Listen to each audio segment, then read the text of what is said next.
सभी दीदियों का एक बार फिर स्वागत है आजीविका ज्ञान चैनल में। आपने पिछले वीडियो को लाइक किया, सब्सक्राइब किया, शेयर किया, उसके लिए आपका बहुत बहुत धन्यवाद। आप सभी दीदियों से एक बार फिर निवेदन है कि इसी प्रकार हमारे चैनल को सब्सक्राइब करते रहिए, लाइक करते रहिए, शेयर करते रहिए और अन्य दीदियों को भी इसको भेजते रहिए, जिससे हमारा हौसला इसी प्रकार बना रहे और मैं ऐसे ही ज्ञानवर्धक वीडियो आपके लिए लेकर आता रहूँ। सभी दीदियाँ जानती हैं कि डिस्ट्रिक्ट रिसोर्स पर्सन और ब्लॉक रिसोर्स पर्सन के चयन की प्रक्रिया चल रही है। डिस्ट्रिक्ट रिसोर्स पर्सन और ब्लॉक रिसोर्स पर्सन की परीक्षा से संबंधित प्रश्नों को लेकर एक वीडियो में इससे पहले आ चुका हूं आपके लिए। उस वीडियो में सभी प्रश्नों को कवर नहीं किया जा सका था, अतः कुछ महत्वपूर्ण प्रश्नों को लेकर के ये वीडियो मैंने आपके लिए बनाया है। मेरा अगला वीडियो ब्लॉक रिसोर्स पर्सन के चयन के पश्चात उनकी प्रशिक्षण और उनके मानदेय पर आधारित होगा, जो कि बहुत जल्द आपके सामने होगा। पहला प्रश्न है, उत्तर प्रदेश राज्य ग्रामीण आजीविका मिशन का मुख्य उद्देश्य क्या है? इसके ऑप्शन देख लेते हैं। ग्रामीण क्षेत्रों में स्वास्थ्य सेवाएं प्रदान करना, ग्रामीण क्षेत्रों में शिक्षा को बढ़ावा देना, ग्रामीण महिलाओं और गरीबों को आत्मनिर्भर बनाना, डी ग्रामीण क्षेत्रों में सड़कों का निर्माण करना। इसका सही उत्तर है ग्रामीण महिलाओं और गरीबों को आत्मनिर्भर बनाना। दूसरा प्रश्न है, ग्रामीण महिलाओं के स्वतः रोजगार को बढ़ावा देने के लिए कौन सा कार्यक्रम शुरू किया गया? ए प्रधानमंत्री ग्राम सड़क योजना, बी प्रधानमंत्री आवास योजना, सी राष्ट्रीय ग्रामीण आजीविका मिशन, डी राष्ट्रीय ग्रामीण पेयजल मिशन। इसका सही उत्तर है राष्ट्रीय ग्रामीण आजीविका मिशन। तीसरा क्वेश्चन है, स्वयं सहायता समूह का कौन सा पंचसूत्र नहीं है? पंचसूत्र तो आप लोग सभी लोग जानते होंगे। चलिए इसके ऑप्शन देख लेते हैं। ए नियमित साप्ताहिक बैठक, बी नियमित साप्ताहिक बचत, सी नियमित प्रार्थना करना, डी नियमित उधार की वापसी। इसका सही उत्तर है नियमित प्रार्थना करना। बाकी तीन पंचसूत्र में से हैं। नियमित साप्ताहिक बैठक भी है, नियमित साप्ताहिक बचत भी है, नियमित उधार की वापसी भी है। चौथा प्रश्न है, प्राथमिक शिक्षा को बढ़ावा देने के लिए कौन सी योजना लागू की गई? ए सर्व शिक्षा अभियान, बी मध्याह्न भोजन योजना, सी प्रधानमंत्री जनधन योजना, डी उज्ज्वला योजना। इसका सही उत्तर है सर्व शिक्षा अभियान।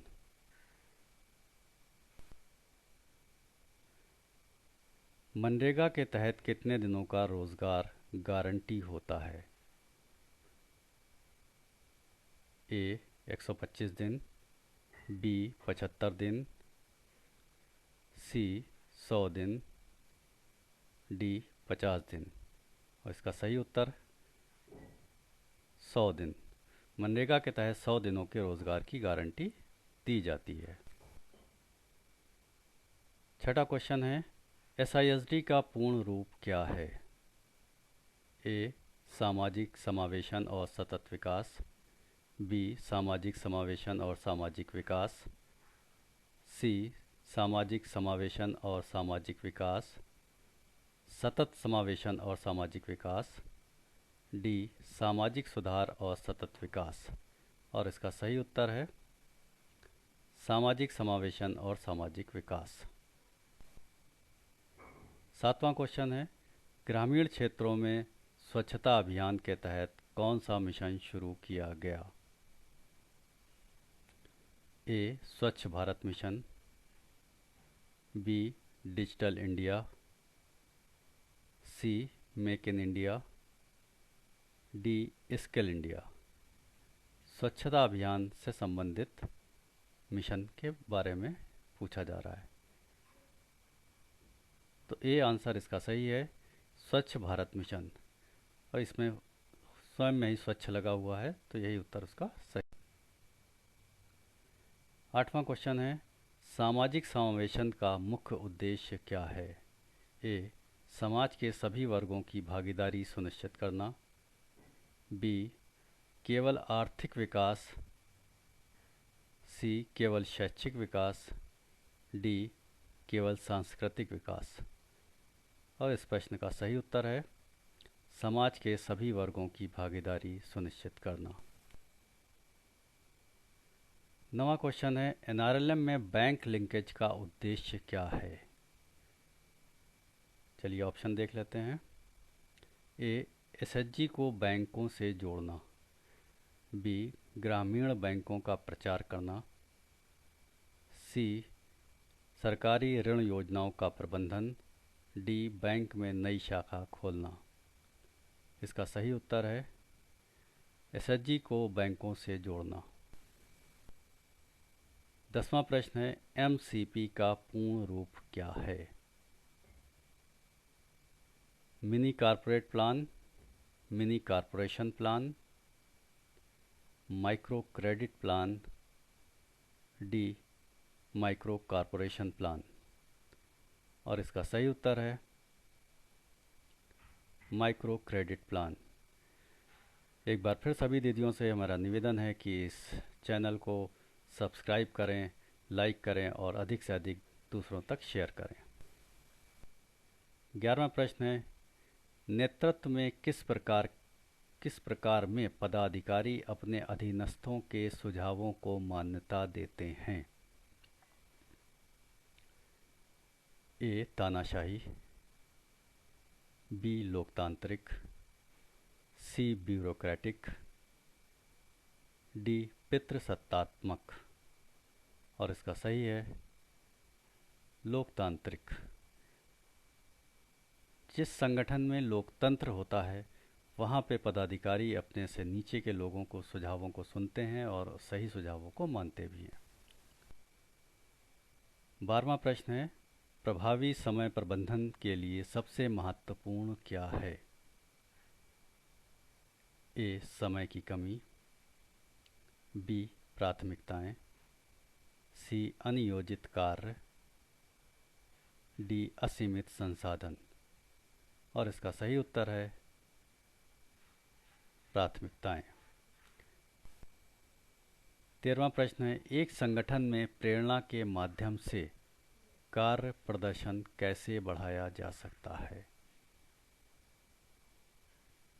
ए. कर्मचारियों को दंड देकर, कर्मचारियों को प्रोत्साहित करके, कर्मचारियों को नज़रअंदाज करके, कर्मचारियों को नियंत्रित करके. इसका सही उत्तर है कर्मचारियों को प्रोत्साहित करके. यानी किसी संगठन में अगर उसके संगठन के प्रदर्शन को बढ़ाना है तो हमें अपने साथ के कर्मचारियों को प्रोत्साहित करना होगा. 14वां प्रश्न है, एक प्रभावी प्रबंधक के लिए कौन सा संचार कौशल महत्वपूर्ण है? ए. सुनना. बी. बोलना. सी. लिखना. डी. उपरोक्त सभी. और इसका सही उत्तर है सभी उपरोक्त. 15वां प्रश्न है, संगठन में संघर्ष समाधान के लिए सबसे अच्छा तरीका क्या है? संघर्ष समाधान का सबसे अच्छा तरीका. ए. संवाद और समझौता. बी. शक्ति का प्रयोग. सी. नज़रअंदाज करना. डी. अन्य संगठनों की नकल. और इसका सही उत्तर है संवाद और समझौता. संवाद और समझौता यानी बातचीत और समझौता करने से तमाम प्रकार के संघर्ष का समाधान हो जाता है. 16वां प्रश्न है, समूह में निर्णय किससे पूछकर लिया जाना चाहिए? ए. अध्यक्ष से. बी. सभी सदस्यों से. सी. समूह सखी से. डी. ब्लॉक मिशन प्रबंधक से. और इसका सही उत्तर है सभी सदस्यों से. कोई भी निर्णय हो उसमें सभी सदस्यों का प्रतिभाग करना आवश्यक है. सीएलएफ की आम सभा कम से कम कितने समय पर होना चाहिए? 1 वर्ष में 1 बार, वर्ष में 2 बार, वर्ष में 3 बार, ज़रूरी नहीं है। और इसका सही उत्तर है 1 वर्ष में 1 बार।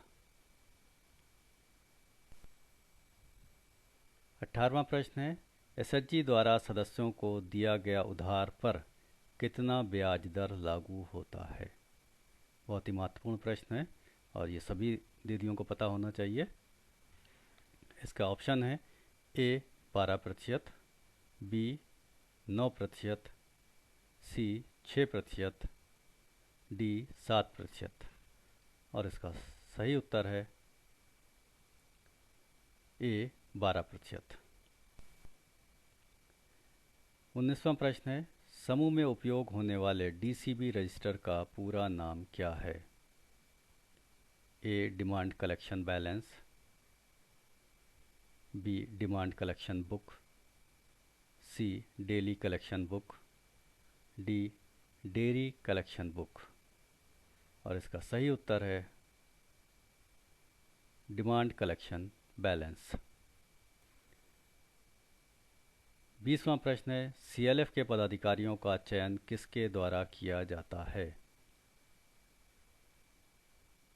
ए बीएमएम के द्वारा, बी ईसी द्वारा, सी जीबी द्वारा, डी ग्राम प्रधान द्वारा। और इसका सही उत्तर है ईसी द्वारा। 21वां प्रश्न है, सीएलएफ का सांविधिक लेखा परीक्षा ऑडिट कितने समय पर होना चाहिए? यानी जो सीएलएफ का ऑडिट होता है वो कितने समय पर होना चाहिए? ए वर्ष में 1 बार, बी वर्ष में 2 बार, सी वर्ष में 3 बार, 3 वर्ष में, डी अनिवार्य नहीं। और इसका सही उत्तर है वर्ष में 1 बार। 22वां प्रश्न है, प्रधानमंत्री सुरक्षा बीमा योजना का प्रीमियम कितना होता है? बहुत ही महत्वपूर्ण योजना होती है। इसका प्रीमियम देख लेते हैं कितना होता है। ए 20 रुपये, बी 12 रुपये, सी 15 रुपये, डी 100 रुपये। इसका सही उत्तर है ए 20 रुपये। प्रधानमंत्री सुरक्षा बीमा योजना का प्रीमियम 20 रुपये होता है। एक बार आप 20 रुपये साल में जमा कर दीजिए तो ये साल भर का आपका बीमा हो जाता है। 23वां प्रश्न है, वित्तीय धोखाधड़ी को रोकने के लिए सबसे महत्वपूर्ण कदम क्या है? नियमित ऑडिट, कर्मचारियों को छूट देना, सभी दस्तावेज़ों को छिपाना, अनियोजित खर्च। इसका सही उत्तर नियमित ऑडिट। जो वित्तीय धोखाधड़ी है उसको रोकने के लिए बहुत ज़रूरी है कि नियमित ऑडिट होता रहना चाहिए। अगर नियमित ऑडिट होता है तो हमें ये पता चलता रहता है कि हमारा जो वित्तीय लेन देन है वो सही दिशा में जा रहा है। 24वां प्रश्न है, सीएलएफ के सदस्यों को वित्तीय प्रबंधन क्यों सिखाया जाता है? इसके ऑप्शन हैं ए बेहतर वित्तीय प्रबंधन के लिए, बी अनावश्यक खर्च कम करने के लिए, सी संकुल की आय बढ़ाने के लिए, डी उपरोक्त सभी।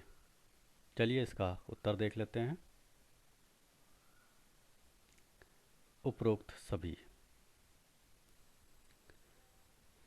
और 25वां प्रश्न है, ग्रामीण विकास के लिए किस प्रकार के उद्योग को बढ़ावा दिया जाना चाहिए?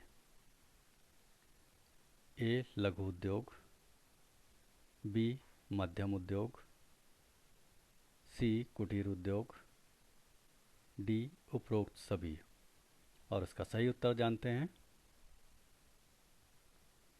उपरोक्त सभी। वीडियो को देखने के लिए सभी दीदियों का धन्यवाद।